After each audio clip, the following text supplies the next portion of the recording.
Traditionally, they were formed to help groups save for unfortunate events such as death.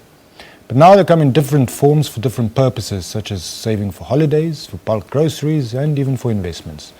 According to the National Stokvel Association of South Africa, there are almost 11.5 million individual Stokvel members, belonging to more than 800,000 groups, and collectively they are worth around 45 billion rands. This morning, Elvis Pressly of Newsroom spoke to the CEO of the National Stokvel Association, Andile Mazwai, and CEO of BSK Marketing, Busi Skenjana, about what a Stokvel is. So let's find out. It's a gathering of a few people. They could be friends, they could be colleagues, they could be neighbors, with one main objective: to save money for a specific purpose. So usually it's people who know one another. It's a group, a small group of people. You know. Are there various types of Stokvels? Definitely. The most popular one is burial clubs, though they don't call themselves Stokvels, but they are a Stokvel. And then you've got your grocery saving Stokvels, you've got your birthday clubs, you've got your holiday clubs. So they come in different forms and variations. Now, it's a huge industry, Andile, if I'm not mistaken. Yes, it is. Talk to us about that. We estimate it's about 11.5 million South Africans actively participate in Stokvels, which is typically on a monthly basis. And it's anywhere in the order of 40, 45, even up to 50 billion rand that is collected by Stokvels annually, which is then also the savings, which most Stokvels, given their nature, are going to consume it during the course of the year, especially the grocery ones being the end of the year. Well, see, are there any safe places where people can conduct their businesses? Because normally they would just do it at home, isn't it? Yeah, well, that's the most common place. They'll have their meeting at their home. I mean, they now go to public places like restaurants.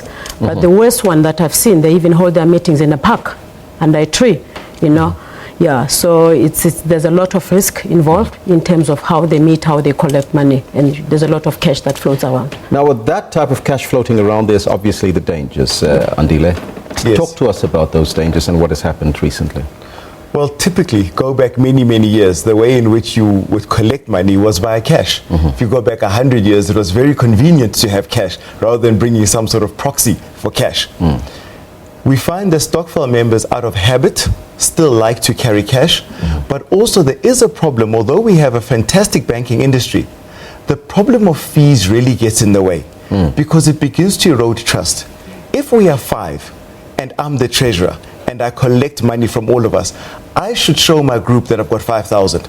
But when you see my bank statement, often after fees, it's less than 5,000. Now I must answer to my fellows what I did with that money.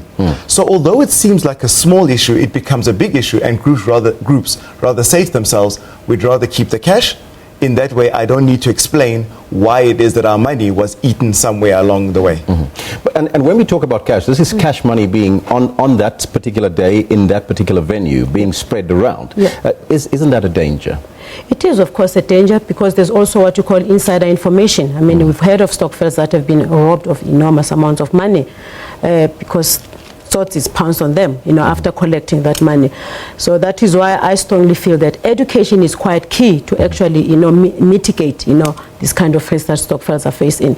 And what Andile has just mentioned now, that money that they've deposited, it gets reduced because they're using, even if they do bank, they're using different, incorrect type of products.